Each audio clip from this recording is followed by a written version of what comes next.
अस्सलाम वालेकुम friends, welcome to Iftihar academy. इस वीडियो में हम बात करने जा रहे हैं इसका इंक्वायरी प्रोसीजर के बारे में कि इंक्वायरी प्रोसीजर क्या है। इसको स्टार्ट करते हैं। एक सिविल सर्वेंट को मुलाजमत से सिर्फ सिविल सर्विस पर मुकम्मल अमल करके ही निकाला जा सकता है। ये असूल कुदरती इंसाफ के असूलों पर मबनी है और मुलजिम को हक देता है कि इसके खिलाफ इंसाफ पर मबनी इंक्वायरी अमल में लाई जाए।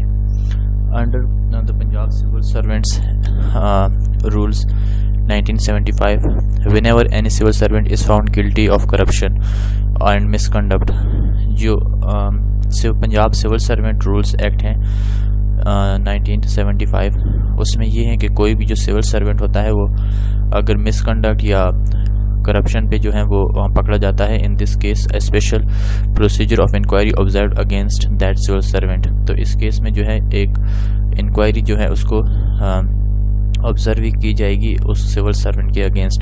For the purpose of inquiry an officer is appointed by the competent authority to investigate the matter. Competent authority जो है उसको अपॉइंट करती है ताकि मैटर को इन्वेस्टिगेट किया जा सके। Relevant provision Rule 5 to 12 of Punjab Civil Servants Rules 1975 deals with the inquiry procedure. Grounds for inquiry against civil servant. Inefficiency. If any civil servant is found inefficiency toward his job and unable to perform his duty in accordance with law, in this case inquiry will be set up. Inefficiency is meant to eligibility toward official responsibilities. Inefficiency में ये है कि उसकी कारकर्दगी जो है वो अपनी जॉब की इनसफिशिएंट नहीं है। तो उसमें ये क्या होगा कि उसके जो एक कमेटी ऑफ ग्रुप है वो कानून के मुताबिक तश्कील दी जाएगी जो कि उनकी इंक्वायरी करेगी। उसके बाद नेक्स्ट है corruption. If any civil servant is found guilty of corruption, अगर कोई सिविल सर्वेंट है वो करप्शन में जो है वो पकड़ा जाता है, in this case inquiry will be set up against him. तो इस केस में जो है इंक्वायरी उसके अगेंस्ट सेट होगी। Corruption is mean to abuse of powers by the civil servant of private gain, जो है अपनी जो पावर्स का है उसका गलत इस्तेमाल करना, जिसको करप्शन कहते हैं। Misconduct. If any civil servant is found guilty of misconduct, अगर कोई सिविल सर्वेंट है वो मिसकंडक्ट में फाउंड होता है, पकड़ा जाता है, in this case inquiry will be set up against him. इस केस में इंक्वायरी जो है वो सेट होगी उसके against. Misconduct mean an unacceptable behavior of civil servant which is not in accordance with the conduct rules 1966। Misconduct का mean है कि उसका बिहेवियर जो है वो एक्सेप्टेबल नहीं है, unacceptable behaviour. Subversion. If any civil servant is found guilty of subversion, in this case inquiry will be set up against him. कोई भी जो सिविल सर्वेंट है वो अगर सबवर्जन में जो है वो पकड़ा जाता है तो इसके अगेंस्ट भी इंक्वायरी जो है वो सेट होगी। सबवर्जन मींस, इसका मतलब है dishonest and violent modes of to make change in its officer records into the concealed fact of stealing source codes etcetera etcetera. Modes of inquiry. Modes of initiation of inquiry. Suspension. Before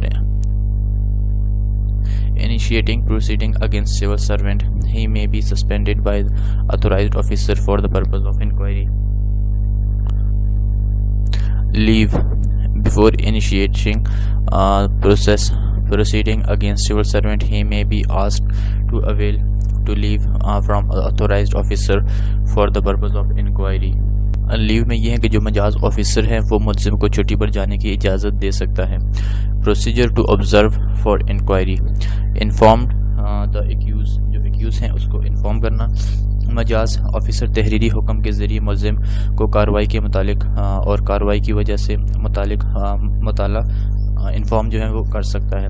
N inquiry officer shall inform the accused by written order, जो inquiry officer है वो accused को written order के ज़रिए आगाह करेगा of action likely to be taken against him, जो action उसके अगेंस्ट लिया जा रहा है। मेंशन द ग्राउंड्स, वजूहात का जिक्र। An inquiry officer shall mention the grounds in written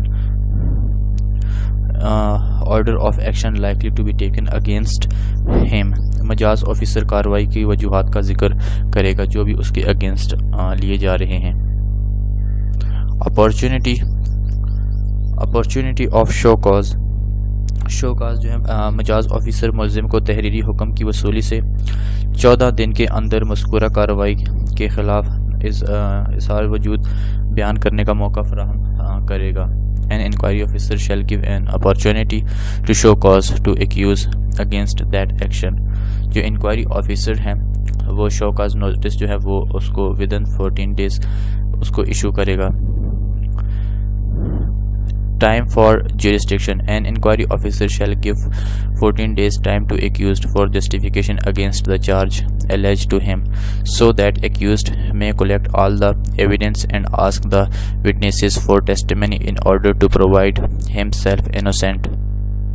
जो इंक्वायरी ऑफिसर है वो 14 दिन का टाइम जो है वो उसको देगा कि ख़ुद को जस्टिफाइड करे और एक्यूज जो है ताकि अपने जो एविडेंस वगैरह विटनेसेस वगैरह हैं उनको कलेक्ट कर सके। Examination of evidence, an inquiry official shall examine the evidence provided by the accused। जो इंक्वायरी ऑफिसर हैं वो एविडेंस को जो है वो उसको एग्जामिन करेगा, उसकी जांच पड़ताल करेगा जो अक्यूज की तरफ से उसको प्रोवाइड किए जाएंगे। Validity and illegality of the evidence will be assured before smooth judicial proceeding।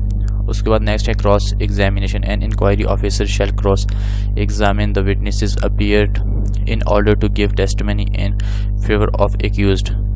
रिबिलिटी and legality of the witnesses will be assured before smooth judicial proceeding. उसके बाद जो विटनेसेस जो होंगे अपीयर होंगे उस पर जो इंक्वायरी ऑफिसर हैं वो क्रॉस एग्जामिनेशन करेगा विटनेसेस की। Initiation of inquiry, an inquiry officer after completion of examination of evidence as well as cross examination of the witnesses shall initiation procedures of inquiry against accused। Initiation of inquiry में ये होता है कि जो inquiry officer होता है वो evidence की जांच पड़ताल करता है और क्रॉस एग्जामिनेशन जो विटनेस पे होते हैं उसके बाद जो है उस पे जो स्टेप हैं कि उसको नेक्स्ट अगली कार्रवाई करने का वो करता है। सबमिशन ऑफ रिपोर्ट, उसके बाद ये होता है कि inquiry officer shall submit a report to authorised officer after completion of procedure of inquiry within 10 days. जब प्रोसीजर ऑफ इंक्वायरी कंप्लीट हो जाता है तो उसके 10 दिन के अंदर अंदर जो इंक्वायरी ऑफिसर है वो उस रिपोर्ट को जमा करवाएगा। नेक्स्ट है उसके बाद क्या होता है कि imposition of penalty at the end, आखिर में if accuse is found guilty of offence according to the report submitted. Last में ये होता है कि जो अगर जो एक्यूज्ड हैं वो गिल्टी पाया जाता है उस ऑफेंस में तो in this case the authorised officer shall impose penalty on the accuse in accordance with the law. तो वो जो ऑफिसर होगा इंक्वायरी ऑफिसर वो उस पर पेनल्टी इम्पोज करेगा कानून के मुताबिक। Kinds of penalties imposed on the civil servant. अब पेनल्टीज़ की जो है वो किस्में क्या हैं? सबसे पहले है reduction to lower post. Under rule 3 any civil servant who is found guilty may be reduce to lower post. Lower post में ये है कि कोई भी जो सिविल सर्वेंट हैं अगर उसको ये माइनर पेनल्टीज़ में आता है जो कि माइनर पेनल्टीज़ और मेजर पेनल्टीज़ जो हैं उनको डिस्कस पहले पिछली वीडियो में हमने जो है वो डिटेल से डिस्कस कर चुके हैं, उसको आप जो है वो प्लेलिस्ट से देख सकते हैं। तो अच्छा इसमें ये होता है कि अगर वो इंक्वायरी के बाद जो ऑफिसर होता है अगर वो ऑफेंस में मुलव्वस निकलता है तो उसको ये जो है रिडक्शन टू लोअर पोस्ट जो है उसकी एक पोस्ट जो है वो रिड्यूस कम की जाती हैं।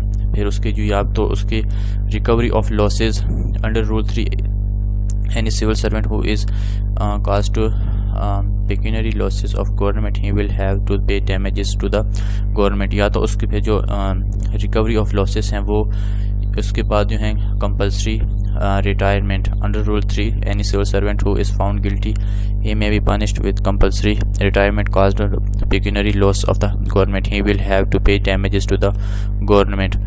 रिमूवल फ्रॉम सर्विसेज, ये भी एक पेनल्टी की एक किस्म है। Under rule 3 any civil servant who is found guilty he may be remove from services, उसको सर्विस से भी रिमूव किया जा सकता है। Dismiss from service, under rule 3 any civil servant who is found guilty, कोई भी सिविल सर्वेंट जो कि गिल्टी फाउंड होता है इंक्वायरी में, he may be dismissed from services, उसको सर्विस से डिसमिस किया जा सकता है। Dismiss is most serious nature than removal of service, dismiss जो है ये ज़्यादा सीरियस है।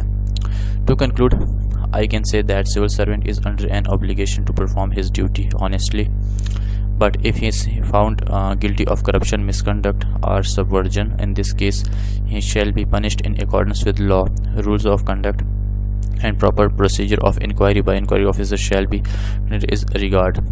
आखिर में ये है कि जो सिविल सर्वेंट हैं वो अगर किसी चीज़ में जो है वो करप्शन पे या फिर मिसकंडक्ट पे जो है गिल्टी होता है या फिर फाउंड गिल्टी, तो उस केस में जो है एक इंक्वायरी होती है, इंक्वायरी प्रोसीजर होता है। जो इंक्वायरी ऑफिसर होता है वो सब चीज़ों को एग्जामिन करता है। जो दूसरा होता है ऑफेंडर होता है या फिर जो एक्यूज़ होता है, तो एक्यूज़ को 14 दिन का टाइम दिया जाता है और फिर इस तरह से वो सारी इंक्वायरी जब कंप्लीट हो जाती हैं तो उसके 10 दिनों के बाद जो इंक्वायरी ऑफिसर हैं वो रिपोर्ट जो है वो सबमिट करवाता है 10 दिनों के अंदर। उसके बाद उसको जो है वो पेनल्टीज़ मिलती हैं, और ये इस तरह से कुछ काइंड्स ऑफ पेनल्टीज़ हैं, इसमें से कोई भी पेनल्टीज़ उसको मिलती हैं। And thanks for watching Iftikhar academy. अल्लाह हाफिज़।